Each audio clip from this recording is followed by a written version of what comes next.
hari ini akan merenungkan satu topik yang bertemakan tentang pengampunan. Mari kita mendasari dari Kolose 3 ayat ke-13. Kitab Perjanjian Baru, Kolose 3 ayat ke-13 akan menjadi pembukaan di dalam khotbah pada pagi hari ini. Kolose 3 ayat ke-13 berbunyi seperti ini.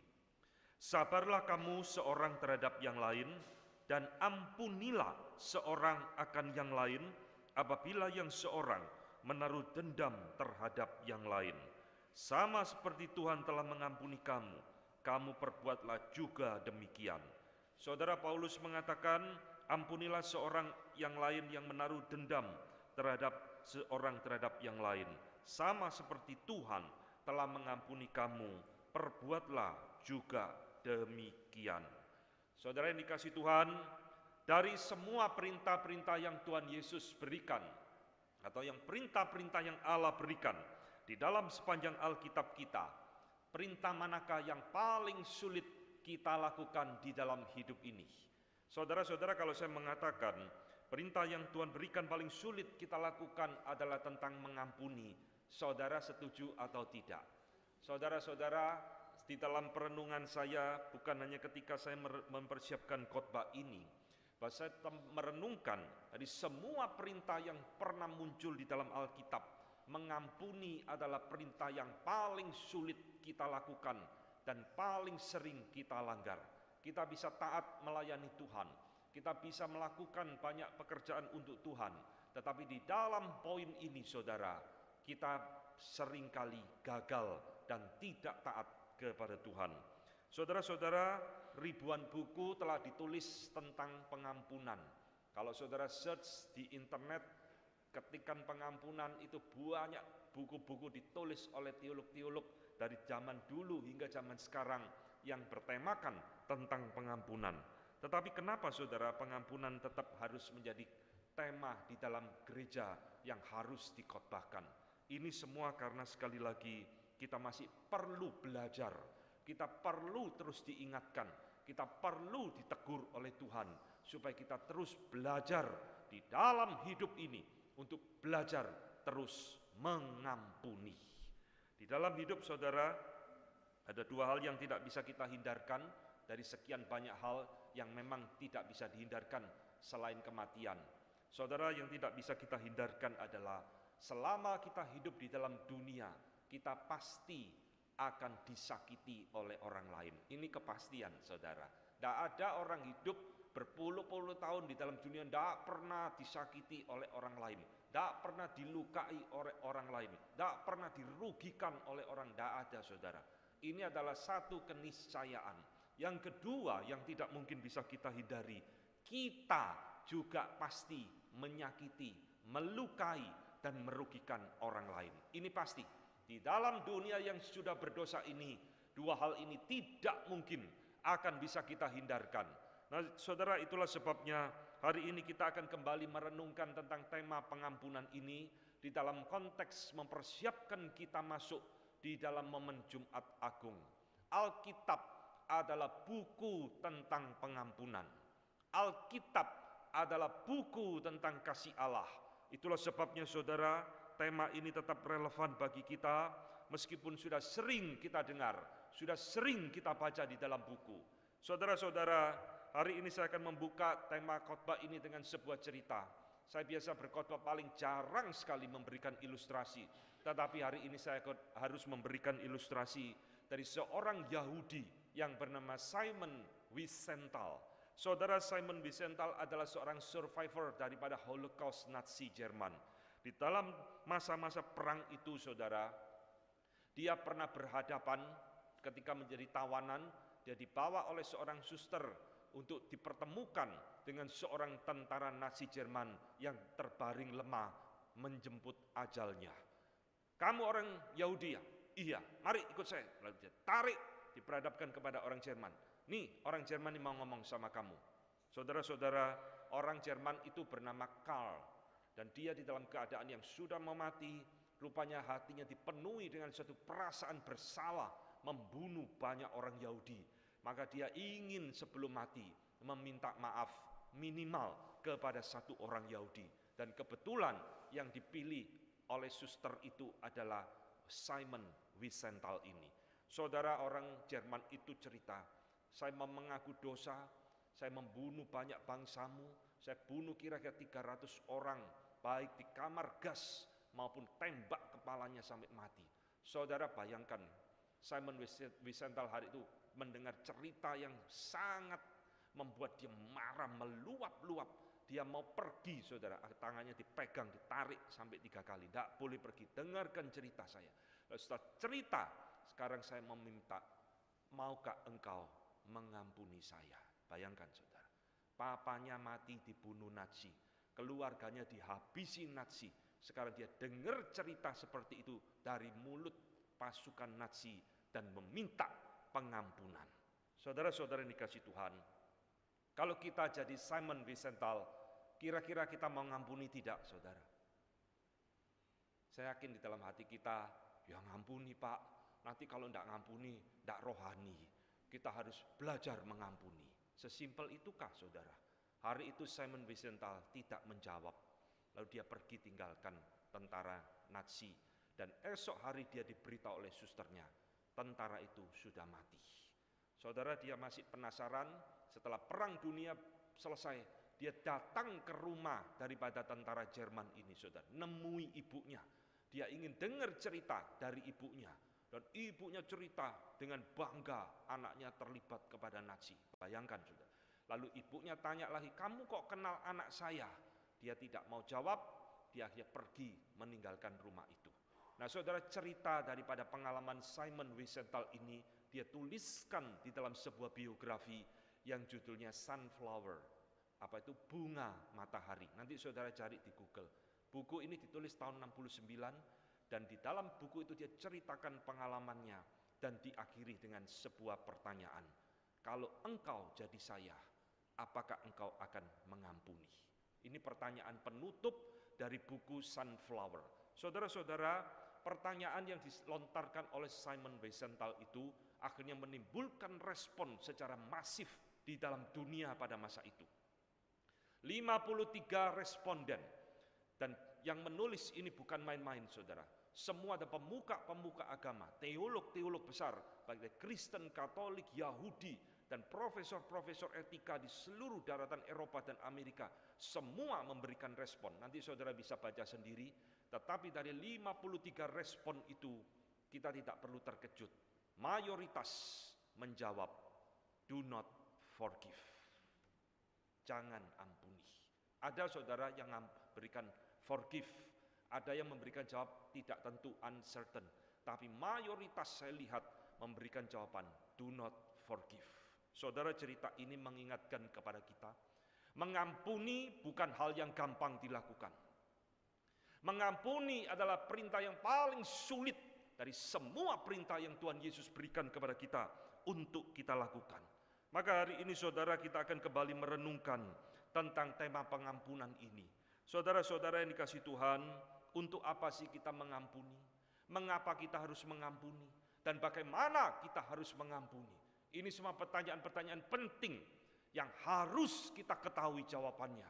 Karena selama kita hidup di dalam dunia, kita harus belajar mengampuni. Karena kita akan terus disakiti orang, dilukai orang, dan dirugikan orang. Saudara-saudara yang dikasihi Tuhan, maka hari ini ketika kita mau belajar mengampuni, pertama-tama kita harus tahu apa itu pengampunan. Apa itu forgiveness?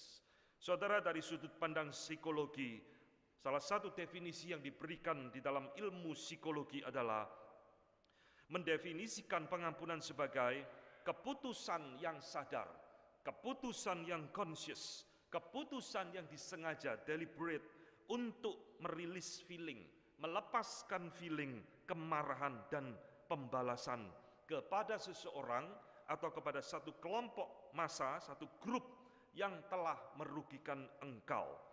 Entahkah atau terlepas dari mereka betul-betul meminta atau mereka layak untuk diampuni. Jadi saudara, ini definisi dari sudut pandang psikologi. Sesuatu kesengajaan, kesadaran kita untuk melepaskan rasa marah dan pembalasan kepada seseorang. Entahkah mereka layak atau tidak untuk menerima pengampunan kita. Nah saudara, di dalam Alkitab, lalu apa yang menjadi perbedaan pengampunan kita dengan pengampunan versi yang diajarkan di dalam banyak agama, di dalam ajaran moral, di dalam ajaran humanisme? Apa yang membedakan di dalam iman Kristen tentang pengampunan kita? Saudara, saya mencoba memberikan definisi yang singkat dari pengampunan. Bahasa Inggris ada keunikan di dalam hal ini, saudara. Kata pengampunan itu dari dua suku kata, forgive. For berarti kepada, give berarti memberi, forgive. Unik ya. Saudara-saudara, saya rasa ini bukan kebetulan, kan dari dua kata ini forgive, kita bisa memberikan definisi mengampuni di dalam terang firman Tuhan. Jadi saudara sekalian, ketika kita mau mengampuni, forgive, sebenarnya kita sedang memberi sesuatu. Forgive, memberi. For, kepada. Memberi apa? Memberikan hak pembalasan itu kepada Tuhan. Itulah arti mengampuni. Saudara, orang mau belajar mengampuni adalah orang yang mau mengembalikan dan memberikan hak pembalasan itu kepada Tuhan. Bukan karena kita berhak membalas, tapi justru karena kita memang tidak berhak untuk membalas.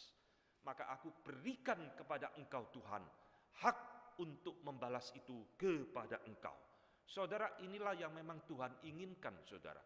Sejak perjanjian lama hingga perjanjian baru, prinsip pengampunan tidak berubah. Saudara, di dalam Ulangan 32 ayat 35, Tuhan sudah berkata, hakkulah dendam dan pembalasan. Pada waktu kaki mereka goyang, sebab hari bencana bagi mereka sudah dekat, akan segera datang apa yang telah disediakan bagi mereka. Ini Tuhan berfirman tentang pembalasan kepada musuh-musuh Israel. Hakku untuk membalas. Saudara tahu ayat ini dikutip kembali ribuan tahun kemudian oleh Rasul Paulus di dalam Roma 12 ayat 19. Tidakkah engkau mendengar firman Tuhan berkata, pembalasan adalah hakku, kata Paulus mengutip kembali perjanjian lama. Saudara-saudara, inilah definisi yang paling basic tentang apa itu mengampuni. Mengampuni berarti mengembalikan hak pembalasan itu kepada Tuhan. Jadi saudara, orang yang mau mengampuni, sebenarnya dia bukan berdamai dengan musuh, tetapi dia berdamai dengan dirinya sendiri. Ini penting, saudara. Orang yang melukai kita, orang yang membenci, dendam kepada kita, yang merugikan kita, belum tentu mereka akan meminta maaf kepada kita. Saudara-saudara, itulah sebabnya pada waktu kita mau mengembalikan dan memberikan kepada Tuhan hak untuk membalas itu, sebenarnya kita sudah berdamai dengan diri kita.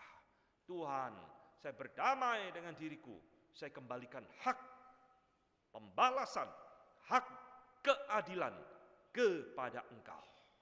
Tenang saudara, ini adalah orang yang kalau bisa kita melakukan ini, kita adalah orang yang paling hidup tenang di dalam dunia ini. Tapi sekali lagi, ini bukan hal yang gampang untuk dilakukan. Maka hari ini saya ingin mengajak saudara berbicara tentang theology of forgiveness, teologi pengampunan. Bagaimana kita bisa membangun teologi pengampunan yang benar, yang alkitabiah di dalam hidup kita. Karena ini senjata kita, saudara. Ini kita butuhkan di dalam sepanjang perjalanan hidup kita. Belajar untuk terus mengampuni.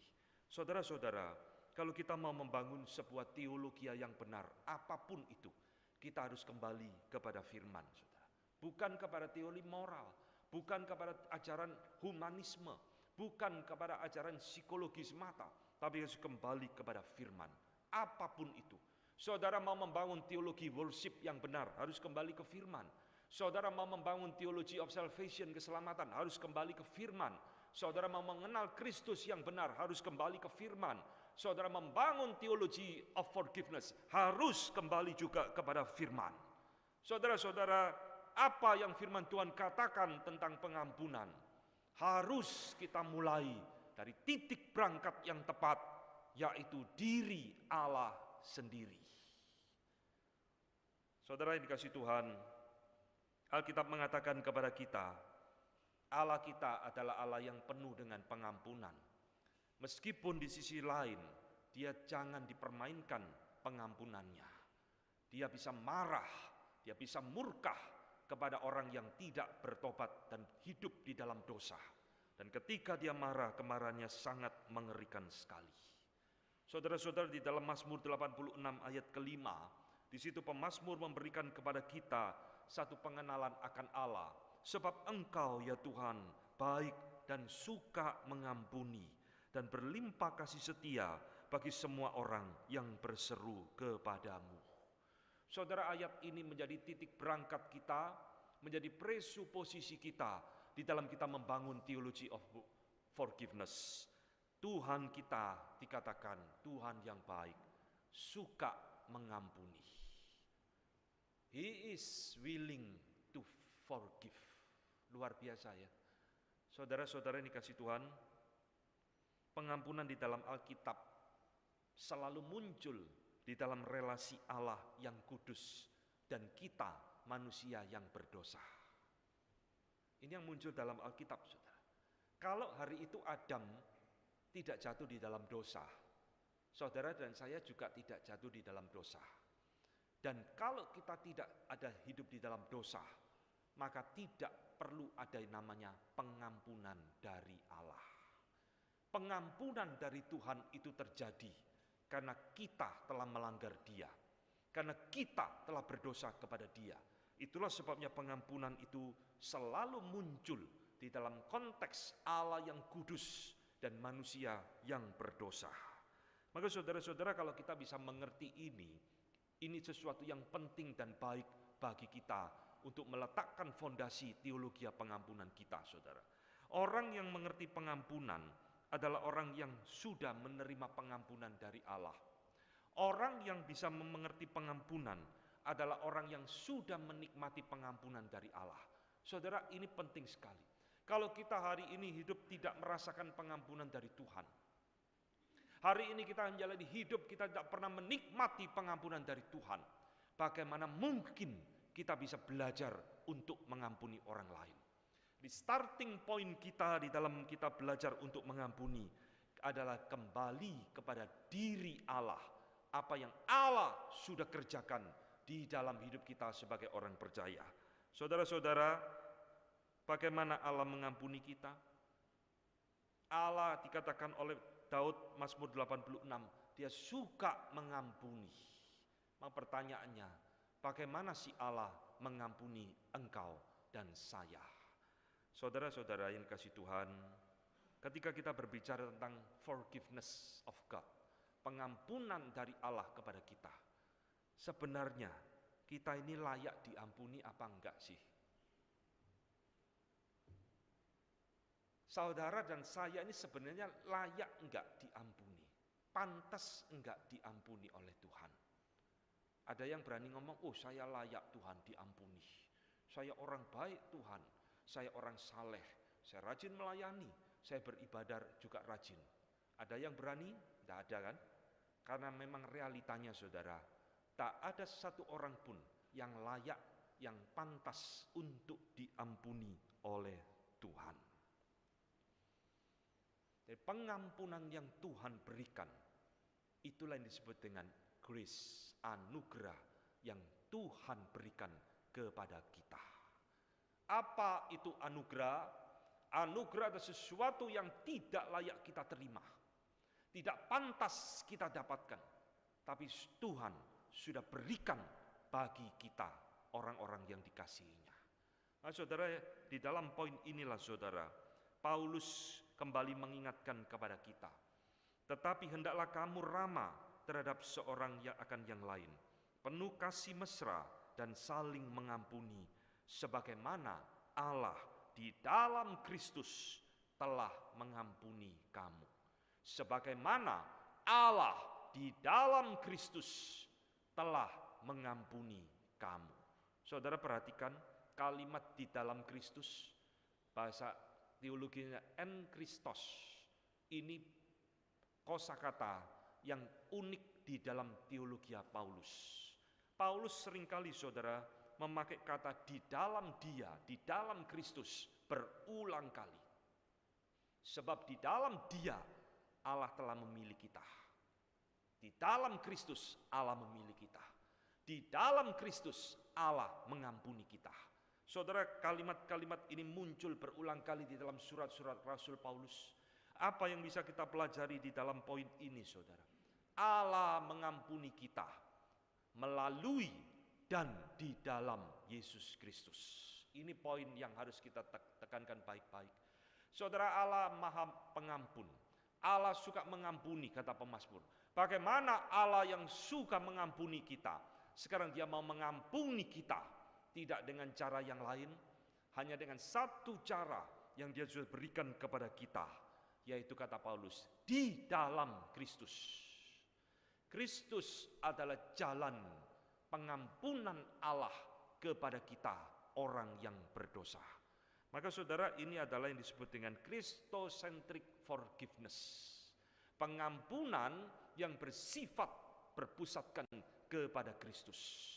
Nanti akan saya tunjukkan prinsip ini penting sekali. Karena pada waktu kita mau belajar untuk mengampuni orang lain, kita juga mengampuni orang lain di dalam Kristus dan melalui Kristus. Ini kaitan mata rantai yang tak putus. Allah mengampuni kita di dalam dan melalui Kristus. Maka kita harus belajar mengampuni orang lain juga di dalam dan melalui Kristus. Saudara-saudara, inilah bagian yang penting ketika kita akan membangun teologi pengampunan di dalam hidup kita. Kalau kita tidak sendiri pernah merasakan pengampunan Allah di dalam Kristus, kita tidak pernah mengalami pengampunan Allah melalui Kristus, maka jangan harap kita bisa memberikan pengampunan kepada orang lain. Pengampunan yang sejati hanya ada di dalam Kristus dan harus melalui Yesus Kristus. Saudara-saudara, Tuhan mengampuni kita di dalam Kristus dan melalui Kristus, sehingga kita sekarang beroleh status yang baru sebagai anak-anak Tuhan. Kamu yang dahulu seteru, kata Paulus, sekarang engkau menjadi anak-anak Allah. Kenapa bisa? Karena Tuhan sudah memberikan pengampunan kepada kita. Saudara yang dikasihi Tuhan, di dalam Alkitab ada satu ayat yang cukup membingungkan kita tentang paradoks pengampunan. Setelah Tuhan mengampuni kita, kita bukan saja menjadi anak-anak Allah, tetapi Alkitab juga mengatakan satu dampak hasil daripada pengampunan yang agak membingungkan kita. Itu muncul, saudara, di dalam Mazmur 130 ayat ketiga dan ayat keempat. Saudara, ayat itu berbunyi seperti ini. Jika engkau ya Tuhan mengingat-ingat kesalahan, Tuhan siapakah yang dapat bertahan? Bayangkan, saudara. Kalau Tuhan mengingat-ingat kesalahan kita, siapa yang dapat bertahan? Tidak ada, saudara. Ayat keempat, tetapi padamu ada pengampunan supaya engkau ditakuti orang. Aneh ya. Saudara, ayat ini ditulis oleh Daud ketika dia ingin meminta pengampunan kepada Tuhan. Jika engkau ya Tuhan mengingat-ingat kesalahan kami, siapa yang bisa tahan, saudara? Tetapi justru padamu ada pengampunan supaya engkau ditakuti orang. Loh, kok aneh? Engkau memberikan pengampunan supaya engkau ditakuti oleh orang. Saudara, bukankah tetapi ada padamu ada keadilan supaya engkau ditakuti orang? Itu kan lebih cocok, saudara. Tapi ayat ini justru mengatakan yang paradoks. Di dalam dirimu Tuhan ada pengampunan supaya manusia takut kepada engkau. Saudara-saudara, kenapa diampuni Tuhan seharusnya membuat kita takut kepada Dia? Saudara, kalau punya anak, pasti anakmu pernah kurang ajar kepada kita. Itu wajar, saudara. karena kita pun juga pernah kurang ajar kepada orang tua kita, betul ya? Saudara-saudara, pada waktu anak kita kurang ajar kepada kita berikan pengampunan.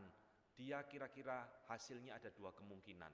Pertama, menganggap sepi pengampunan kita. Oh, papaku, mamaku panjang sabar, aku kurang ajar, tidak dihukum apa-apa, diampuni. Nah, ini anak kurang ajar, saudara.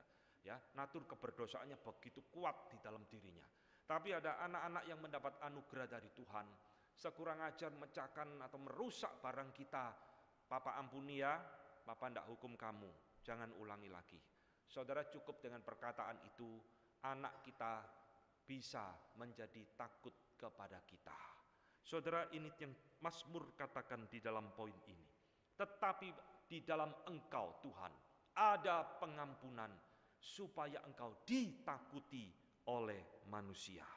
Saudara-saudara, kenapa diampuni justru membuat kita takut kepada Tuhan?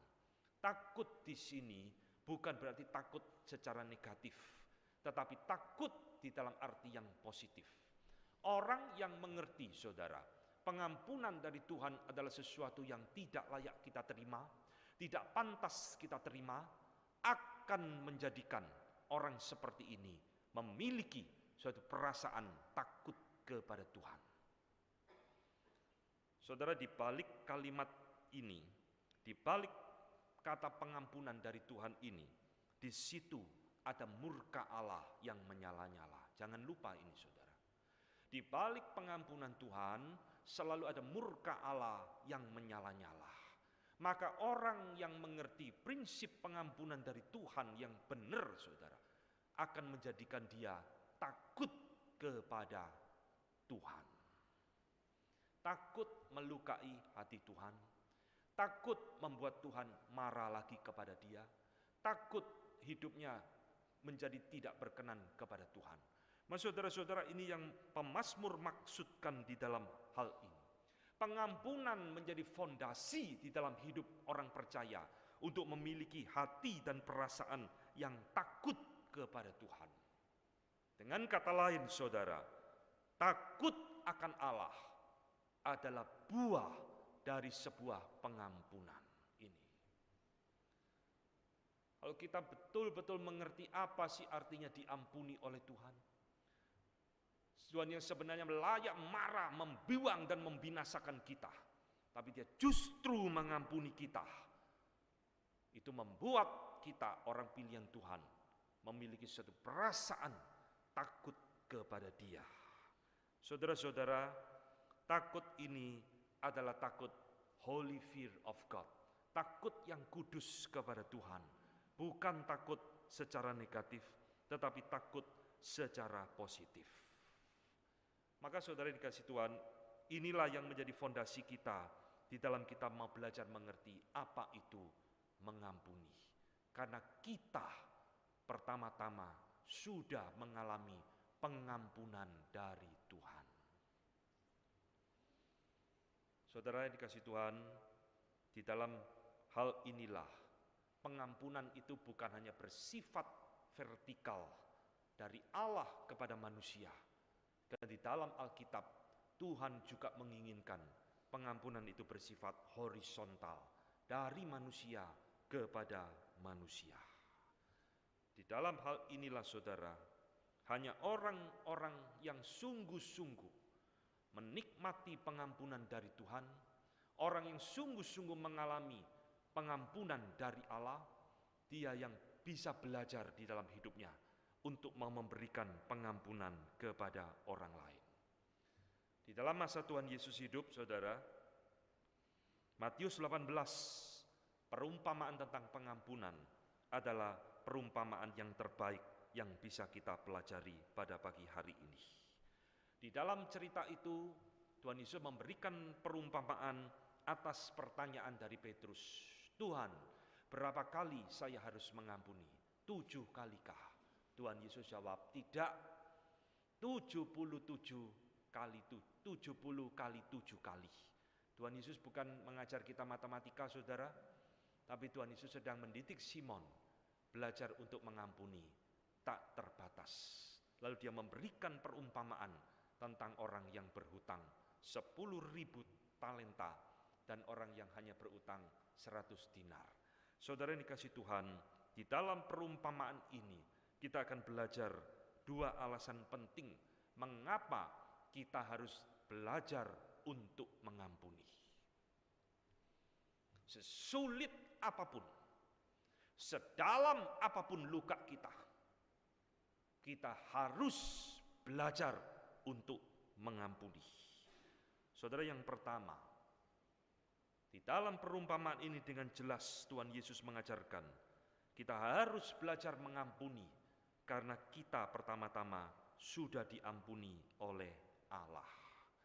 Orang yang berhutang 10.000 talenta ini sudah, kalau dikurskan sekarang ini sudah tidak terhitung berapa triliun. Dia tidak bisa bayar sudah. Keluarganya dibunuh oleh raja pun tidak akan melunaskan hutang itu saudara. Tapi dia diberikan pengampunan yang begitu besar. Hapus semua hutangmu, dinolkan, diputihkan. Lalu dia keluar dari istana itu, dari rumah tuannya, ketemu sesamanya yang hutang cuma 100 dinar, langsung dicekik. Ayo bayar hutangmu, kalau tidak bayar tak bunuh kamu. Ini perumpamaan yang sangat hidup sekali menjelaskan orang yang tidak pernah mengerti dan belajar tentang apa itu arti diampuni. Saudara-saudara, maka sekali lagi Tuhan Yesus mengingatkan kepada kita, kita harus belajar untuk mengampuni orang yang bersalah kepada kita, karena kita pernah mengalami pengampunan dari Allah yang begitu besar di dalam hidup kita.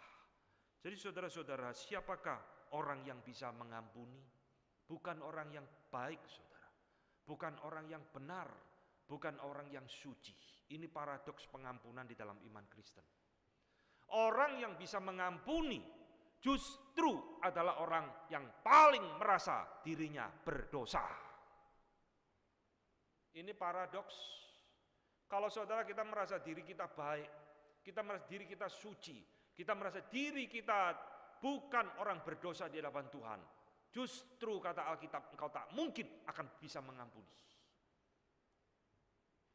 Ini kebalikan dari perumpamaan yang Tuhan Yesus berikan, saudara. Pegawai yang diampuni ini dia lupa, dia adalah orang yang berhutang, orang yang berdosa luar biasa kepada Tuhan.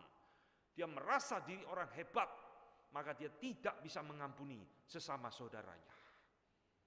Maka saudara, kalau kita setiap hari ingat kita adalah orang yang berdosa di hadapan Tuhan, yang sudah menerima anugerah Tuhan yang begitu besar, pengampunan di dalam Yesus Kristus, itu senjata besar di dalam hidup kita untuk belajar mengampuni orang lain.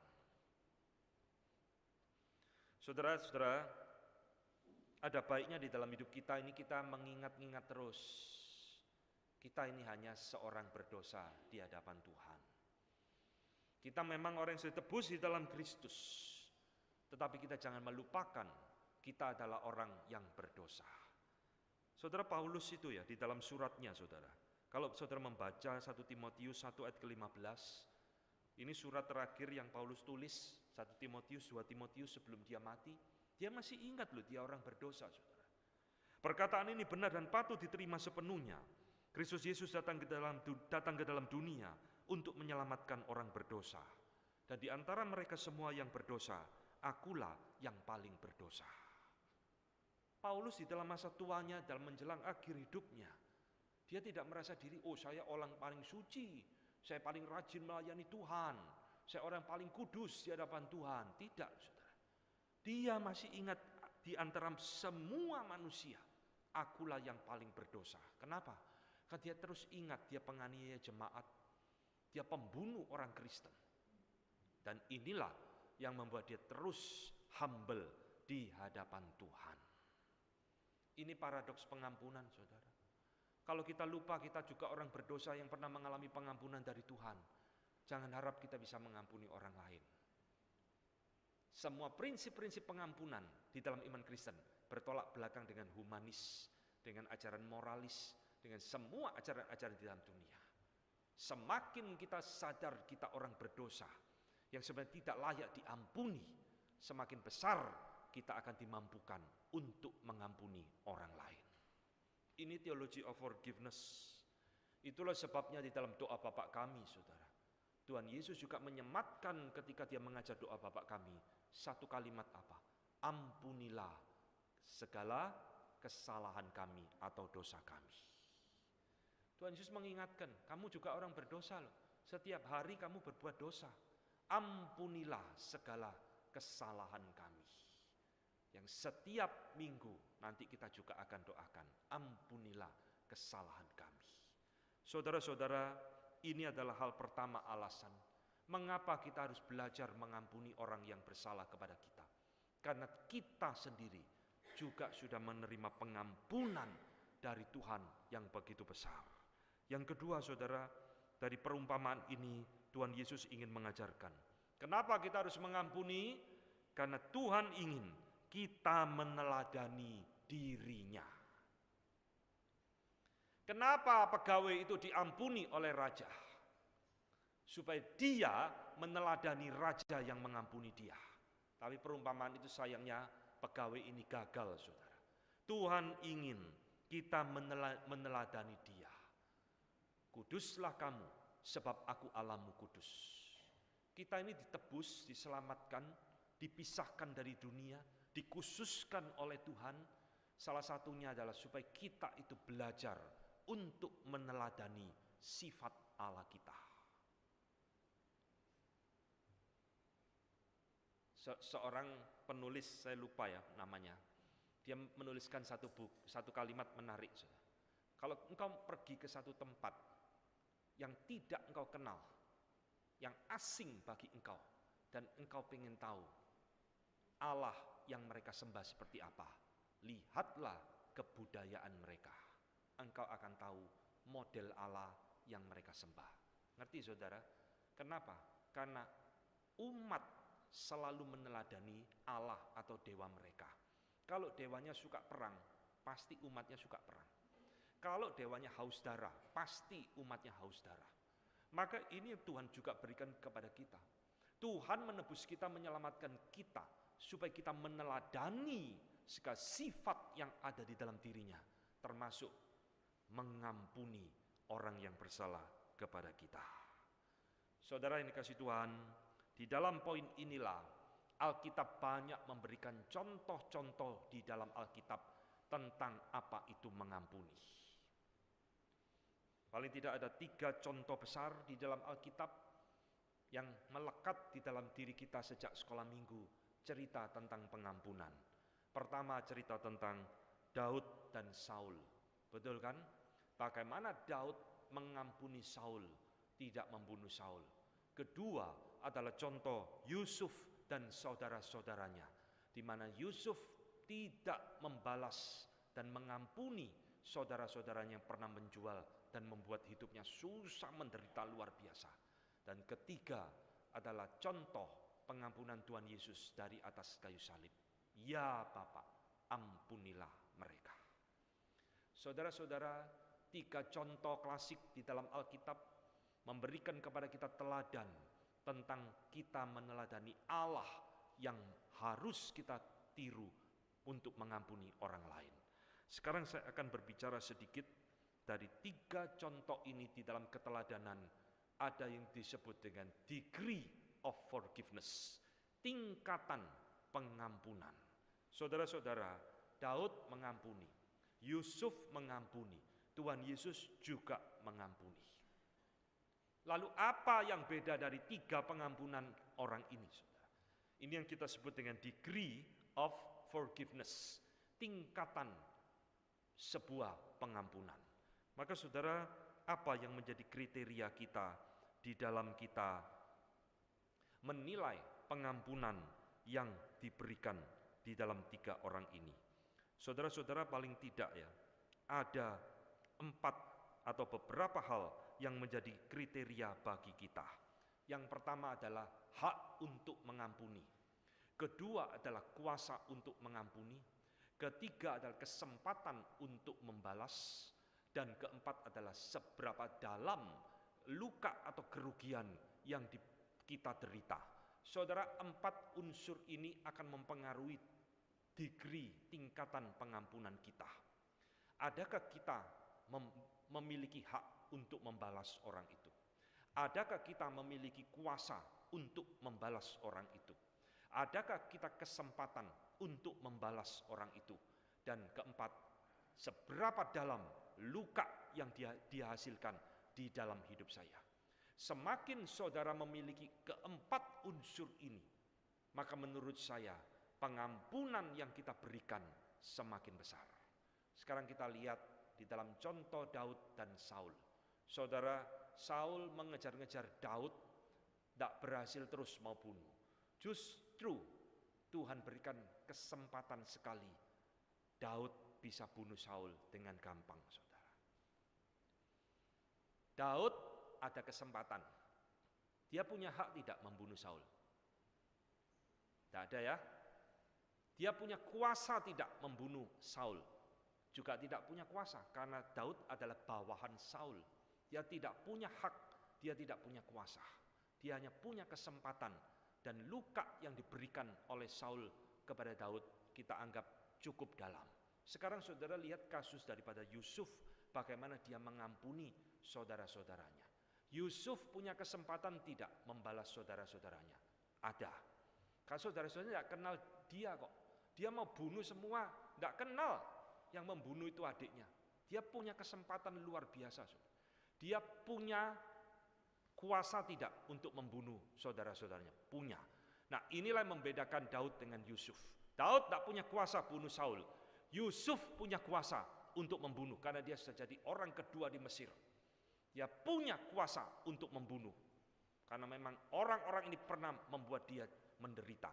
Dan penderitaan Yusuf mungkin bagi kita justru lebih dalam daripada penderitaan Daud. Sekarang pribadi ketiga, Yesus Kristus. Yesus Kristus punya hak tidak membalas orang yang menyalib dia? Sangat punya, saudara. Dia Allah kok, yang itu penciptaan. Allah berhak melakukan apapun kepada makhluk ciptaannya. Tuhan Yesus punya kuasa tidak untuk membunuh mereka, menghabisi mereka? Punya. Oh, dia larang Petrus, kamu pikir saya tidak bisa datangkan ribuan malaikat untuk menolong saya? Dia punya kuasa. Tuhan Yesus punya kesempatan tidak untuk membalas. Kesempatan itu hadir 24 jam, saudara. Dia kalau mau bunuh orang-orang yang menganiaya terlalu gampang buat dia. Dan keempat, dari tiga orang ini, penderitaan, luka yang dihasilkan, yang diterima oleh Tuhan Yesus, jauh melampaui Yusuf dan Daud. Amin. Penderitaan Tuhan Yesus melampaui penderitaan Daud dan Yusuf. Sekarang sudah mengerti, dari semua contoh-contoh pengampunan di dalam Alkitab, hanya Tuhan Yesus yang lengkap memiliki 4 kriteria ini. Itulah sebabnya saya katakan, pengampunan yang terbesar, teladan yang terindah, yang diberikan di dalam Alkitab, hanya di dalam Yesus Kristus. Daud tak berhak membunuh sesamanya. Yusuf juga tidak berhak membunuh meskipun dia punya kuasa. Tapi Tuhan Yesus memiliki kuasa, hak, kesempatan, dan dia dilukai begitu besar. Tapi justru dia berkata, ampunilah mereka, sebab mereka tidak mengerti apa yang mereka lakukan. Saudara-saudara yang dikasihi Tuhan, inilah yang menjadi kunci teologi pengampunan kita. Kalau saudara mau mengampuni orang lain, seperti tadi saya katakan di awal, hanya di dalam Kristus dan melalui Kristus. Kalau Kristus sudah di dalam kita, Kristus memberi teladan terindah di dalam hidup kita, itu yang memampukan kita untuk belajar mengampuni orang yang bersalah kepada kita. Saudara-saudara, setiap kali kita kesulitan mengampuni orang lain, Tuhan memberikan salib sebagai teladan pengampunan yang terindah di dalam sepanjang sejarah hidup manusia. Ampunilah mereka. Ini perkataan pertama dari 7 perkataan salib, bukan kutukan, bukan umpatan, bukan kemarahan, tapi perkataan pengampunan. Ampunilah mereka. Luar biasa ya. Kalau kita merenungkan kalimat ini, saudara, ini kalimat yang luar biasa sekali. Kok bisa orang disakiti, disiksa dengan Tidak ada alasan apapun. Dipaku dengan berjam-jam dijemur, kepanasan, kesakitan luar biasa. Masih bisa mengatakan ampunilah mereka. Saudara-saudara, kesalahan apa yang orang lain perbuat di dalam hidup kita? Adakah perbuatan mereka melebihi perbuatan orang-orang Romawi dan Yahudi?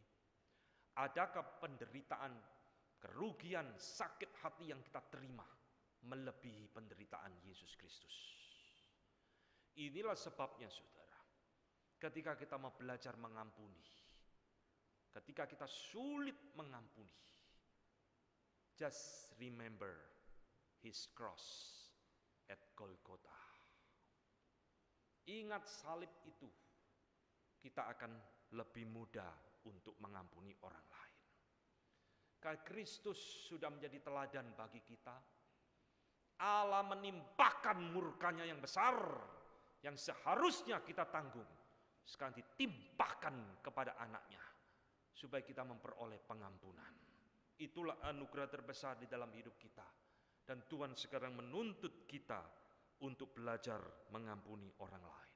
Christocentric forgiveness. Mengampuni di dalam dan melalui Yesus Kristus. Maka kalau kita tidak ada Kristus di dalam hidup kita, saya tidak yakin saudara, ada pengampunan sejati bagi kita kepada orang lain. Kalau Kristus tidak hidup di dalam hidup kita, saya sama sekali tidak yakin kita bisa memberikan pengampunan yang tulus kepada orang lain. Karena kita tak pernah mengecap dan mengalami pengampunan dari Allah di dalam Yesus Kristus. Inilah yang saudara Tuhan berikan jawaban kepada Petrus. Guru, berapa kali saya harus mengampuni? 7 kali kah? Oh tidak Petrus, 70 kali 7 alias unlimited. Berikan pengampunan itu terus menerus, tidak terbatas.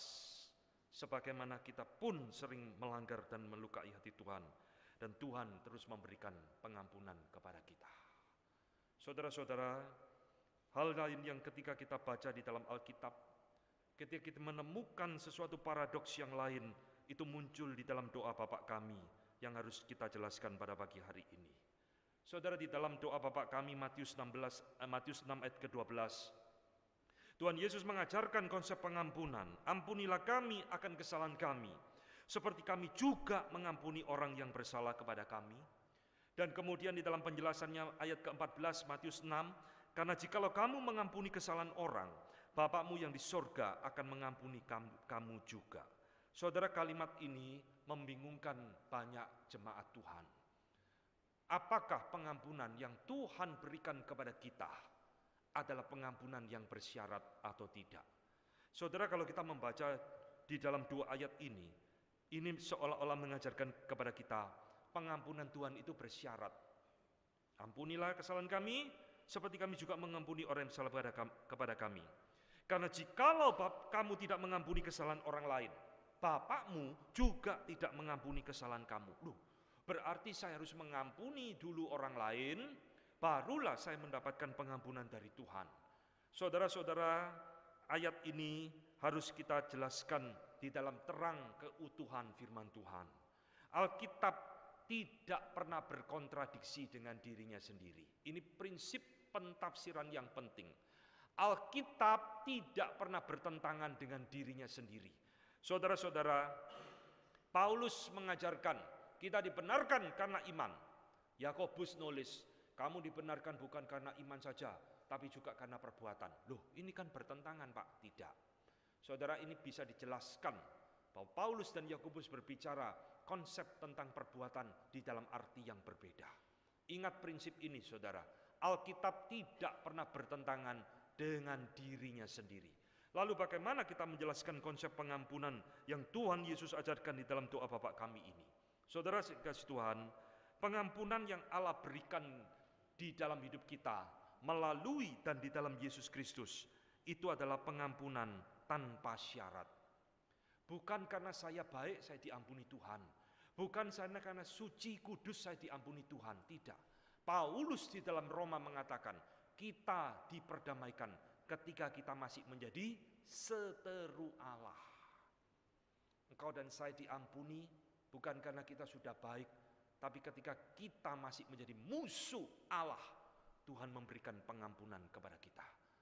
Saudara, pengampunan di dalam Alkitab bukan pengampunan yang bersyarat, alias unconditional, tidak ada syarat. Saudara. Karena kalau Tuhan berikan syarat kepada kita, tidak ada orang yang bisa memenuhi syarat untuk menerima pengampunan dari Tuhan. Maka bagian ini justru saya melihat Tuhan Yesus bukan mengajarkan syarat untuk syarat pengampunan, tapi Tuhan Yesus sedang memberikan perintah untuk mengampuni. Tuhan Yesus di dalam bagian ini itu sedang mengingatkan dan memerintahkan kepada kita. Karena jikalau kamu mengampuni kesalahan orang lain, Bapakmu yang di sorga akan mengampuni kamu juga. Kalimat ini bisa kita pahami, ingat loh, kamu harus mengampuni orang lain. Karena Bapakmu di sorga sudah mengampuni engkau terlebih dahulu. Kamu harus belajar mengampuni kesalahan orang lain, karena kamu sendiri sudah diampuni oleh Bapakmu di sorga. Saudara, kenapa bisa demikian? Karena kalau kita perhatikan, saudara, Tuhan Yesus seringkali mengajar dengan cara demikian. Saya kasih satu contoh saja, saudara. Matius 5 ayat ke-20. Maka aku berkata kepadamu, jika, muncul kata jika, kata seolah-olah bersyarat. Jika hidup keagamaanmu tidak lebih benar daripada hidup keagamaan ahli-ahli Taurat dan orang Farisi, sesungguhnya kamu tidak akan masuk ke dalam kerajaan surga. Saudara, kalau membaca ayat ini dengan keliru, saudara bisa mengaplikasikan menjadi salah. Jikalau hidup keagamaanmu tidak lebih baik dari orang Farisi, kamu tidak akan masuk kerajaan surga. Oh, berarti untuk masuk kerajaan surga itu karena ritual agama. Betul kan? Kalau saudara baca secara letterlek loh ya, bisa keliru loh. Oh, jadi Tuhan menginginkan saya kalau mau masuk kerajaan surga, saya harus hidup berdasarkan ritual-ritual agama, tapi lebih baik daripada orang Farisi. Ini maksud Tuhan. Tidak, saudara. Jelas Tuhan Yesus bukan memberikan syarat masuk surga dengan perbuatan baik, dengan ketaatan agama. Bukan. Tuhan Yesus sedang memberikan perintah kepada pembacanya dan kepada kita. Kamu harus berbeda dengan orang Farisi. Kalau kamu hidupnya sama seperti dia, kamu tidak akan masuk ke dalam kerajaan surga. Maka saudara, dalam konteks pengertian inilah saudara, di dalam doa Bapa kami saya mentafsirkan, Tuhan Yesus bukan memberikan syarat untuk diampuni, tapi sekali lagi Tuhan Yesus memberikan perintah supaya kita belajar untuk mengampuni, karena kita sendiri sudah diampuni terlebih dahulu. Ini artinya. Maka jangan lagi bingung, jangan lagi dibingung kesalahan di dalam membaca dan mengerti firman Tuhan. Sebagaimana Tuhan sudah mengampuni kita di dalam Kristus, sekarang Tuhan menginginkan kita juga mengampuni orang lain di dalam dan melalui Yesus Kristus. Saudara, khotbah saya sebentar lagi di dalam beberapa menit akan selesai, saudara. Nah, pertanyaannya bagi kita, apakah setelah mendengar khotbah 1 jam ini, kita akan menjadi pengampun-pengampun hebat di dalam hidup kita? Jawabannya tidak, saudara. Loh, kalau gitu buat apa dengar khotbah 1 jam ini? Khotbah ini mengingatkan kepada kita. Khotbah ini menegur kita, supaya kita terus belajar di dalam sepanjang hidup meneladani Kristus, memberikan pengampunan kepada orang-orang yang pernah bersalah kepada kita. Saudara, mengampuni itu bukan natur saya, saudara. Bukan natur saudara juga, betul kan? Kita adalah orang berdosa yang penuh dendam. Saya kalau disakiti 1 kilo, saya balas kamu 10 kilo, betul kan? Itu natur kita, saudara. Tapi Tuhan ingin buang natur itu. Mengampuni menjadi peperangan rohani bagi umat Tuhan sepanjang hidup kita. Tidak gampang, saudara, tapi bisa. Tidak mudah, tapi di situ ada anugerah Tuhan. Kita mau belajar untuk mengampuni orang yang bersalah kepada kita. Biarlah firman Tuhan pagi ini boleh jadi berkat mengingatkan kepada kita, mempersiapkan kita memasuki minggu-minggu sengsara Tuhan Yesus. Mari kita menenangkan diri, kita berdiam diri di hadapan Tuhan. Saudara sekalian yang dikasihi Tuhan, hari ini firman Tuhan mengingatkan kepada kita tentang pengampunan. Di dalam hidup kita masing-masing, kita pasti pernah dilukai oleh orang lain. Entah itu suami kita, istri kita, anak-anak kita, orang tua kita, ataupun sahabat atau siapapun dalam hidup kita. Saudara, pakailah waktu teduh sejenak ini, berdoa di hadapan Tuhan. Ingat kepada siapa engkau paling benci di dalam hidupmu. Orang yang dimana engkau begitu memiliki kemarahan yang luar biasa. Hari ini saya mengundang saudara berdoa memberikan pengampunan kepada dia secara pribadi.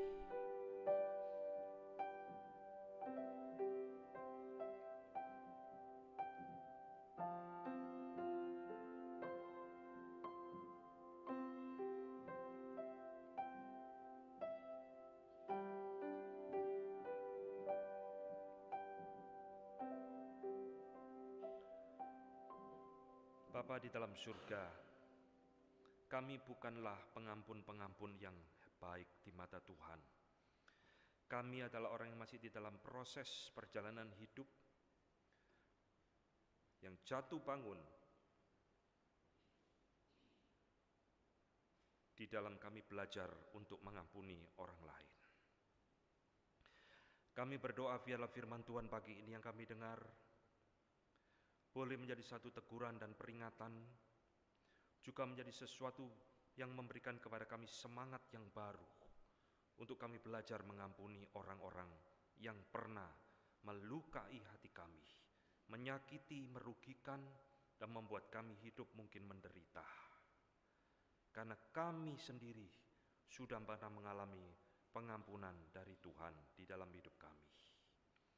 Tuhan, kami memohon belas kasihan-Mu, memohon anugerah-Mu, supaya kami terus belajar untuk meneladani Kristus, memiliki jiwa yang mau mengampuni orang lain.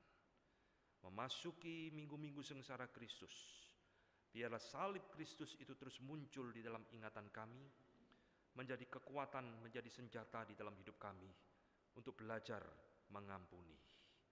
Dengar doa kami Bapa. Kami berdoa di dalam nama Tuhan kami Yesus Kristus, Allah yang berinkarnasi, yang pernah mengalami penderitaan, sekaligus yang penuh dengan pengampunan. Di dalam nama itu kami berdoa. Amin.